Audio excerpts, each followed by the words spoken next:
J'ai eu la chance de tester la Nintendo Switch pendant plus de 4 heures. Il y a des choses que j'ai adorées et des choses que j'ai détestées. J'ai même eu l'occasion de poser des questions aux 3 créateurs de la Nintendo Switch 2. Voici mon premier test. Alors je vous propose qu'on commence par ce que j'ai adoré. S'il y a une chose que je retiens, c'est que Nintendo sait faire des consoles depuis longtemps et me le prouve encore aujourd'hui. Le concept des Joy-Con aimantés, ça va devenir pour sûr la nouvelle norme des consoles portables type console PC ou Switch. Le travail qui a été fait à la conception est fantastique. Une fois que les Joy-Con sont enclenchés sur le corps de la Switch, il est impossible de les détacher et pourtant croyez-moi, j'ai forcé. Alors, à un moment, à force de forcer, j'ai vraiment forcé très fort, ça s'est détaché, mais c'est normal, ce sont des aimants, mais il faut forcer très fort, plus que de raison ne le demande. La gâchette qui se trouve en fait sur le Joy-Con permet de désarmer entre guillemets les aimants. Ça se fait avec une facilité déconcertante, mais en même temps la gâchette est suffisamment bien placée pour pas que ça se fasse pendant le jeu. On ne cliquera pas sur cette gâchette par hasard. D'ailleurs, ce qui est assez amusant, c'est que ce sont les boutons SL en fait qui sont métalliques, qui vont venir se plaquer à l'intérieur de la Switch et donc s'aimanter. Et ça se ressent aussi quand on partage un Joy-Con et qu'on joue avec ces gâchettes SL, on a un vrai feeling de gâchette métallique, donc un peu froide, et c'est la première fois que je ressentais ça sur une manette. Et vous me connaissez, évidemment, je vais au bout de mes tests, j'ai essayé d'attacher les Joy-Con à l'envers, comme si un enfant pourrait se tromper, quoi. Et ça fonctionne, on peut attacher les Joy-Con pour jouer face au dos de la Switch. Ça n'a aucun sens de le faire, mais c'est assez amusant de voir que la languette qui sert de connecteur à l'intérieur du corps de la Switch est en fait réversible. Et donc dans un sens ou dans un autre, vous risquez pas de casser le système. Alors que si vous avez la première Nintendo Switch chez vous, vous savez que enclencher le Joy-Con en le mettant à l'envers dans le rail, c'est pas bon du tout. D'ailleurs, si ça vous intéresse, à la fin de cette vidéo, je vais vous donner quelques questions qu'on a pu poser aux concepteurs de la console, et notamment une sur la solidité de cette languette connecteur.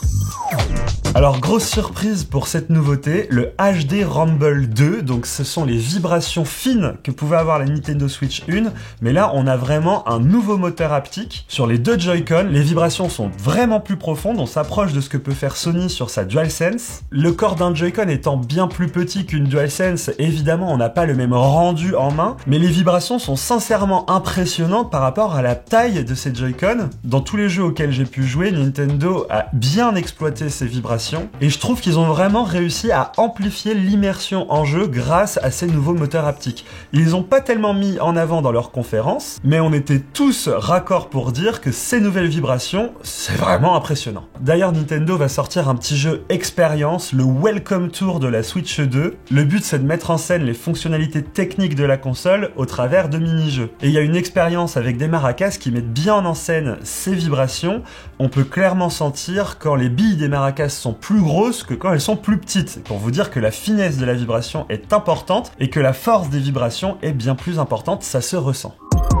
Honnêtement, je pensais que ça allait être une grande déception lors de ma prise en main, mais l'écran est de très bonne qualité, même en LCD. Je peux vous dire que j'avais envie de le défoncer cet écran LCD puisque Nintendo nous a habitués à l'OLED avec la dernière Switch modèle OLED, et annoncer un écran LCD sur le nouveau modèle, franchement, ça sentait le downgrade. Alors je vous laisserai vous faire votre avis quand vous pourrez tester la console, mais à titre personnel, j'ai vraiment trouvé l'écran de bonne qualité. J'ai pu jouer à Mario Kart dessus, je peux vous dire que l'écran est bel et bien HDR et que les pics de luminosité sont vraiment intenses. Ça amplifie l'effet de contraste et ça fait presque oublier qu'on n'est pas sur de l'OLED. Les couleurs sont vives, on est loin du LCD de la première Switch. Et c'est un écran qui a une capacité de rafraîchissement à 120 images par seconde. C'est absolument énorme. Clairement, ce taux de rafraîchissement très élevé, il est destiné aux jeux indés qui sont pas très gourmands, mais à des nouveaux jeux comme Metroid Prime 4 qui tournent en 120 fps en HD. Il y a aussi un mode fidélité en 4K mais 60 fps. Bref, cet écran sur la Switch, alors on pourrait dire qu'ils ont fait une concession sur la technologie, mais quand on a les yeux dessus, on n'a vraiment pas la sensation d'avoir une console qui fait des compromis au niveau de l'écran. Vraiment pas. Après, il y avait plein de journalistes qui se disaient « Ouais, après c'est dommage, on va attendre la Switch OLED qui sortira dans 2 ans. » Je n'y crois pas du tout. Franchement, cet écran est tellement suffisant. Je pense que la plupart des experts jeux vidéo vont pas relever cet écran comme un point négatif au final, et que la Switch 2 modèle OLED va falloir peut-être attendre 5-6 ans avant qu'elle sorte, vers la fin de vie de la console, comme on a eu pour la Switch modèle OLED qui est arrivée vraiment vers la fin de vie de la Switch. Gros coup de cœur pour la nouvelle manette Pro, elle est vraiment, je trouve, canon en termes de design, mais en plus, elle vient avec 2 nouvelles gâchettes qui se trouvent sur les poignets. Pour le moment, aucun jeu exploite ces 2 gâchettes, mais j'ose imaginer que Nintendo va pouvoir permettre de mapper des actions sur ces boutons. Mais étant possesseur des manettes Pro de première version, franchement, c'est un vrai bel upgrade cette manette Pro 2. La prise en main est exceptionnelle et les joysticks sont vraiment de très bonne facture. J'en profite d'ailleurs pour préciser que les joysticks des Joy-Con sont également bien améliorés, ça se voit, leur tête est bien plus grosse pour poser le pouce, c'est beaucoup plus agréable, c'est très réactif au mouvement mais en même temps c'est très doux au retour de force. Bref, pour moi ils ont vraiment fait un énorme travail sur ces joysticks. Il y avait besoin parce que sur les Joy-Con de la Switch 1 c'était plutôt un raté et là je pense qu'ils ont vraiment dit plus jamais on veut ce genre de commentaires sur nos manettes et je sens qu'ils ont revu depuis zéro l'intégration des joysticks dans leurs manettes.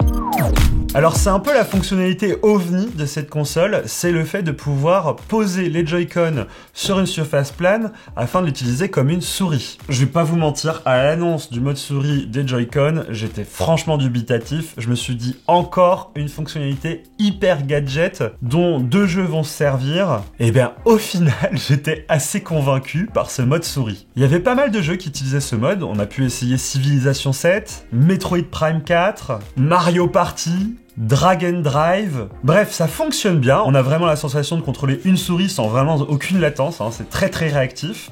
On utilise donc les gâchettes supérieures comme un clic droit et un clic gauche. Ça fonctionne, mais ce que j'ai préféré de ce mode souris, et je m'attendais pas à ça, c'est de pouvoir switcher entre le mode manette et le mode souris en plein jeu. J'explique. Sur Metroid Prime 4, c'est un jeu qui est fait pour la Switch 1 à la base. Il a été, on va dire, amélioré en Switch 2 édition pour la nouvelle console. Et il supporte donc le mode souris pour pouvoir jouer comme un FPS classique qui se jouerait sur PC. Et en jeu, c'était super agréable de pouvoir utiliser le Joy-Con en mode souris pour pouvoir viser ses ennemis et tirer dessus. Comme on utiliserait une souris avec l'autre Joy-Con en main qui pour le coup lui servait au déplacement avec le joystick. J'avais très peur de ce combo mais au final franchement c'était agréable à utiliser. Mais ce qui m'a le plus plu c'est le fait de pouvoir retirer le Joy-Con de la table et de pouvoir directement reprendre le jeu en main avec le joystick comme si de rien n'était, comme si j'étais passé du mode souris à la mode manette, mais sans passer par un menu contextuel. Donc en jeu, ça m'est arrivé pas mal de fois, où par exemple j'arrêtais de tirer et là je voulais courir et regarder à droite à gauche, et j'enlevais le Joy-Con de la table et j'utilisais son joystick pour pouvoir gérer la vue de la caméra. Et cette alternance souris-manette, je l'ai fait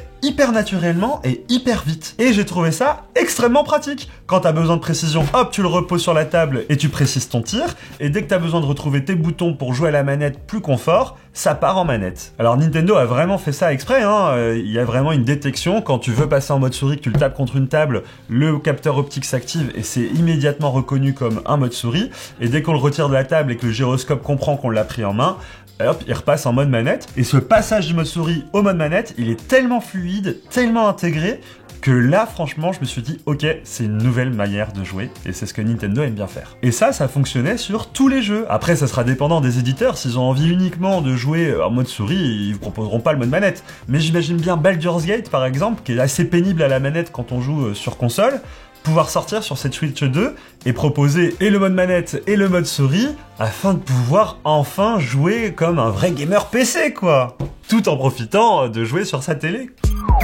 En mode docké, la Switch 2 passe en 4K et franchement, j'ai remarqué la différence. Étant joueur de la Nintendo Switch 1 et je joue en mode docké, la Switch 2 envoie bel et bien un flux 4K. On sait que Nintendo travaille avec Nvidia et utilise la technologie du DLSS, c'est la technologie la plus performante en termes d'upscaling et ça se ressent très franchement. D'ailleurs, Nintendo a intégré un ventilateur dans le dock de la Switch 2, c'était pas le cas sur la Switch 1, donc attention, ça va peut-être faire un petit peu de bruit, et ça j'ai pas pu le tester, donc on verra bien ce que ça donnera dans nos salons. Mais une fois qu'elle sera dockée, la Switch 2 passera en mode DLSS et upscalera sa source 1080p en 4K. Alors Nintendo dit bien que non, vous inquiétez pas, il y aura aussi des jeux qui tourneront en 4K natif, par exemple Metroid Prime 4, il y aura un mode 4K natif, mais je pense que la base sera quand même que la Switch continuera de faire fonctionner ses jeux en 1080p pour les upscale avec le DLSS en 4K. Et ça fonctionne. Le nouveau Mario Kart, franchement, c'était canon. Sur une télé 4K HDR, on avait vraiment une image qui était très détaillée. Je pouvais voir des choses que je ne voyais pas aussi net sur ma première Switch qui tournait au maximum en 1080p,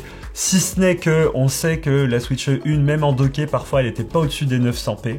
Et sur certains jeux, ça descendait même aux 720. Là, je dis merci à Nvidia et sa technologie, puisqu'on a un vrai upscale 4K et ça fonctionne du tonnerre. Le DLSS, il sert aussi à la fluidité du jeu. Un The Legend of Zelda, Breath of the Wild ou Tears of the Kingdom qui pouvait parfois un peu ramer sur la Switch 1. Ici, avec le DLSS, ça rame plus du tout. Il est upscale en 4K. Alors attention, je parle bien d'un upscale, hein. Ils ont pas refait les graphismes, etc. Ça reste les mêmes graphismes que sur Switch 1. Mais il y a plus cette petite sensation floutée qui est en fait due au 900p de la Switch qu'on pouvait ressentir sur une grande télé avec la Switch 1. Là, les deux Zelda ils tournaient en 60 fps constant et upscalés en 4K. Si vous les avez jamais fait, eh ben j'ai envie de vous dire là, foncez sur la Switch 2 et tapez-vous les deux Zelda en 60 fps 4K, du bonheur. Et évidemment, vu qu'on a des meilleures performances, les temps de chargement s'en voient largement réduits. Quand on attendait entre 10 et 20 secondes sur un The Legend of Zelda pour un temps de chargement lorsqu'on se téléportait, ici sur ces Switch 2 éditions, on va vraiment attendre entre 3 et 5 secondes. Donc cette technologie que Nintendo a été chercher chez Nvidia, eh ben franchement c'est une très bonne chose. Et Nintendo l'a annoncé, hein, beaucoup de jeux Switch 1 seront compatibles avec le DLSS et donc il faudra acheter des upgrade packs qui vous permettront de jouer dans de meilleures conditions. Passons maintenant à ce que je n'ai pas aimé sur cette Nintendo Switch 2. Le premier point, c'est plutôt j'ai très peur que j'ai pas aimé, puisque j'ai pas pu vraiment le tester. C'est le bouton C qui sert à lancer les fonctionnalités Game Chat. Nintendo ne m'a pas laissé y toucher pour essayer cette fonctionnalité, mais de ce qu'on en voit dans les bandes annonces, franchement, je trouve pas ça sexy. Alors, je remets pas en question le principe du chat, hein, ça c'est une bonne idée, mais je trouve que l'intégration par ces gros rectangles en bas sous le jeu, c'est peut-être pas optimisé, même s'ils disent qu'on peut régler la taille de la zone de jeu, mais je trouve que cette interface, elle est un peu austère, quoi. En plus de ça, et c'est une bonne chose, on peut partager son écran à ses amis, mais regardez la qualité du partage d'écran. On est vraiment sur un partage d'écran à 15 fps en 480p, quoi. Alors je me disais, c'est juste pour la prévisualisation qui se trouve en bas, qu'on peut étendre le partage d'écran d'un ami et voir du coup en bonne définition. Mais non, quand on étend sur les bandes annonces de Nintendo, on voit que la qualité du partage d'écran est vraiment mauvaise. Et je trouve ça étonnant qu'ils sortent ces fonctionnalités avec une aussi basse qualité de partage d'écran. Alors si vous jouez aux jeux vidéo et que vous aimez streamer votre jeu, vous savez comme moi que ça prend beaucoup de ressources de jouer à un jeu, ça prend de la ressource, et en plus de capturer l'écran et de la partager. Ça prend de la ressource, donc peut-être que Nintendo, ils veulent pas que ça prenne trop de ressources pour pouvoir quand même profiter de ces jeux dans très bonne qualité, et donc ils se sont dit, hop, on downgrade, le partage d'écran, ça sera du 15 fps en 480p. Mais je trouve que ça fait pas quali, ça fait pas très 2025, quoi. On a tous aujourd'hui partagé nos écrans avec Google Meet, Teams, etc. quand on travaille, et c'est en très bonne qualité, et je pense que les gens vont pas vraiment comprendre pourquoi c'est en 480p 15 images par seconde. Donc cette fonctionnalité me fait peur techniquement, même si je pense que c'est une très bonne chose qu'on puisse intégrer un chat avec ses amis, je trouve que son intégration n'est pas vraiment sexy sur le papier. Donc c'est pas un point que j'ai pas aimé, puisque j'ai pas pu le prendre en main, mais c'est quelque chose qui me fait très peur. Alors là, vous allez me prendre pour un fou. Je vous ai dit que j'ai adoré le mode souris, mais maintenant je veux dire ce que j'ai pas aimé dans le mode souris. Bah tout simplement la prise en main du Joy-Con. Alors oui, ça fonctionne très très bien, techniquement c'est canon, les deux gâchettes elles fonctionnent comme un clic droit, clic gauche, mais j'ai bien peur que cette prise en main risque de vite nous embêter quoi. Le Joy-Con est quand même très fin, c'est exactement la même épaisseur que les Joy-Con de la première Switch, hein, si vous posez la question. La première gâchette est très accessible, mais la deuxième étant reculée, le doigt tombe moins bien dessus, et pour cliquer dessus, c'est un peu chiant. Je suis pas sûr qu'un gamer PC est prêt à accepter de jouer en souris sur un Joy-Con pendant des heures quoi. Pour utiliser le mode souris, il y a une petite dragonne à clipser directement sur le Joy-Con. Ça va lui permettre de bien glisser, d'avoir une surface plus plane.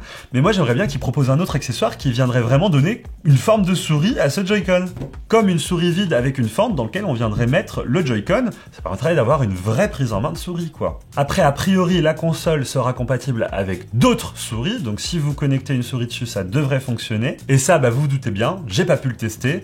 Donc, on verra lors de notre test final si le mode souris avec une vraie souris fonctionne, et ça, ce serait plutôt une bonne nouvelle. Je n'aime pas les restrictions qui sont faites au deuxième port USB qu'il y a sur le dessus de la console. Alors Nintendo n'en a même pas parlé dans leur présentation de la console, c'est vraiment une question qu'on a pu poser au concepteur. Le port USB-C qu'il y a sur le dessus, il sert à charger et à brancher des accessoires compatibles. Bon, par exemple, ils ont sorti une caméra qui sert au game chat, mais aussi qui va servir dans les jeux party game. Et là, par exemple, ils ont fait Mario Party. Mais la question qu'on a posée au concepteur, c'est est-ce que ce port USB est compatible moniteur? Est-ce que c'est un DisplayPort? Parce que c'est vrai qu'aujourd'hui, les lunettes connectées, on en voit de plus en plus pour pouvoir jouer directement dans les lunettes. Et souvent, on les branche en USB-C afin de récupérer l'image. Et Nintendo a clairement répondu non, ce n'est pas un USB-C compatible display. Ça n'envoie pas l'image, ça n'envoie pas le son. C'est vraiment un USB-C un petit peu bridé, uniquement pour la charge et pour les accessoires compatibles. J'aurais adoré que cet USB serve à brancher un moniteur externe. Je comprends que l'USB-C du dessous serve à, quand il est docké, à pouvoir envoyer une image qui va être upscalée, etc. Mais j'aurais aimé qu'en déplacement, je puisse brancher en USB la Switch 2 à un écran ou à des lunettes connectées afin de pouvoir répliquer l'image de la Switch en mode portable, je demande pas à ce qu'il soit upscalé, directement sur un écran secondaire. Et je répète, sans upscale, parce que oui, Nintendo l'a bien dit, quand elle est dockée, elle va consommer plus, elle va chauffer plus, puisque le DLSS se met en marche, et donc il y a besoin du ventilateur du dock pour pouvoir faire fonctionner tout ça. Mais juste, avec l'USB-C du dessus, hop, un petit DisplayPort, et hop, on réplique l'image de l'écran. Et ça, Nintendo l'a dit, non, ça ne sera pas possible, cet USB-C du dessus, il n'est pas compatible display, et ça, pour moi, c'est une vraie déception. Autre déception, Nintendo se sont mis à la page au niveau de la vidéo avec la norme HDR, le 120 fps et la 4K. Par contre, niveau audio, ils ont complètement oublié les nouvelles normes, quoi. Alors oui, ils ont parlé d'un audio immersif qui fonctionnerait sur casque uniquement ou avec le haut-parleur de la console. Mais j'aurais aimé qu'ils exploitent nos nouveaux systèmes de son, parce que peut-être que vous avez acheté une barre de son récemment qui est compatible Dolby Atmos. Et c'est quand même dommage de ne pas avoir été sur ce terrain-là, de l'audio immersif, mais aussi quand on est en mode docké sur sa télé. A priori, on va garder un son surround 5.1, et ça c'est relou, parce que quand on achète un nouveau téléviseur, il est forcément compatible Dolby Atmos. On achète une nouvelle barre de son, elle est forcément compatible Dolby Atmos. J'aurais aimé que la Switch 2 soit compatible également Dolby Atmos ou une norme immersive, juste au moins du 7.1 ou du 7.2.1, je sais pas, ils se débrouillent, mais un peu plus d'immersion dans le son avec des nouveaux canaux sonores, ça aurait été intéressant plutôt que un mode immersif qui est en fait une surcouche algorithmique qui s'ajoute sur le mode stéréo afin d'avoir des effets qui nous tournent autour de nous. Pour moi, c'est un petit manqué technique qui aurait pas été si compliqué à intégrer à cette console. Bon, maintenant, je vous propose que je fasse un petit tour des questions qu'on a pu poser aux concepteurs de cette console. À l'issue de cette prise en main de 4 heures de la Nintendo Switch 2, on a pu rencontrer en visio le producteur, le directeur technique et le réalisateur de la Nintendo Switch 2, et on a pu poser nos questions. Alors voici les réponses aux questions qui m'ont semblé les plus pertinentes. Est-ce que le mode souris est utilisable sur d'autres surfaces que sur une table? Parce que oui, le journaliste a bien raison, c'est pas très accessible une table quand on est sur son canapé. Alors la réponse est simple, le mode souris, il est calibré pour travailler sur une table, mais aussi il reconnaît quand il est sur une surface molle comme un pantalon ou sur le canapé, et les paramètres s'adaptent en direct afin de rendre l'utilisation plus agréable. Alors il parlait de la réactivité de la souris, est-ce qu'elle va être plus rapide, plus lente? Sur table, je pense qu'elle est un peu plus lente pour pouvoir avoir plus de précision, et sur son pantalon, je pense que là, il y a besoin d'un peu plus de réactivité, puisque la surface est moins grande, et donc on a besoin d'aller d'un bout à l'autre de l'écran avec un moins grand mouvement. Deuxième question, est-ce que la batterie de la Nintendo Switch 2 est meilleure que la Switch 1? Et la réponse est oui. En tout cas, la taille de la batterie dans la Switch 2 est plus grande. Oui, la console est bien plus grande, donc forcément, ils avaient plus de place pour mettre une plus grande batterie. Cependant, le directeur technique de la Switch 2, il a précisé que les composants sont plus énergivores sur cette console que sur la Switch 1, et donc forcément, ça rééquilibre la balance, et que selon le jeu auquel vous jouez, l'autonomie va varier. Mais il semblait assurer qu'il n'y aurait pas de perte d'autonomie par rapport à la Switch 1, mais ça veut peut-être dire aussi qu'il n'y aura pas de gain d'autonomie par rapport à la Switch 1. Troisième question, est-ce que la connexion entre les Joy-Con et la console est améliorée? Puisque c'est vrai que les Joy-Con n'avaient pas une grande portée de connexion quand on était en mode télé. Et la réponse est oui, les antennes Bluetooth qu'il y a dans les Joy-Con et dans la console ont été agrandies. Et la norme Bluetooth, sans la citer, apparemment elle a été mise à niveau. Donc oui, les Joy-Con auront une meilleure portée et pourront même être utilisés si on se cache derrière un mur. Parce que là, jusque-là, c'était pas du tout le cas. Donc oui, les Joy-Con auront une réelle meilleure portée. Et ça implique une deuxième amélioration sur l'audio lorsque vous avez les écouteurs. C'est vrai qu'il n'était pas terrible sur la Switch 1 en termes de qualité. ici, il serait amélioré. Quatrième question, est-ce que les languettes des Joy-Con ne sont pas un peu dangereuses en termes de solidité? Est-ce que ça ne risquerait pas de casser si on insère mal les Joy-Con? La réponse de Nintendo est évidemment non. On se doutait bien qu'ils allaient dire ça, mais ils ont dit quand même quelque chose d'intéressant. En réalité, ces connecteurs qu'il y a dans la console ne viennent pas vraiment s'enfoncer jusqu'au bout dans le Joy-Con. Il y a encore de la marge à droite, à gauche et aussi sur le dessus du connecteur. Ce qui fait que même si on fout des coups dans les Joy-Con à droite, à gauche, au-dessus et même sur les côtés, a priori le connecteur il en verra pas la couleur. Ils ont même dit que ce connecteur était légèrement lâche dans son attache à la console et c'était volontaire au cas où que quelqu'un brutaliserait la console. Mais ils avaient l'air vraiment conscients sur la solidité du système d'attache des Joy-Con.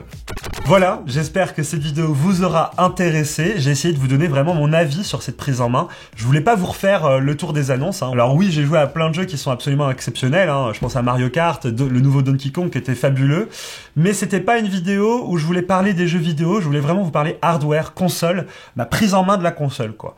Donc n'hésitez pas à me dire dans les commentaires si vous avez envie qu'on fasse d'autres vidéos sur les jeux qu'on a pu tester. Ce qui est sûr, c'est qu'on va faire plein d'articles. Ils seront disponibles dans la description et je pense que ça complétera cette vidéo. N'hésitez pas à vous abonner à notre chaîne YouTube et également à nous suivre sur Twitch où on est en direct tous les jours pour répondre à vos questions. Sur ce, vive la technologie, vive Nintendo, ciao!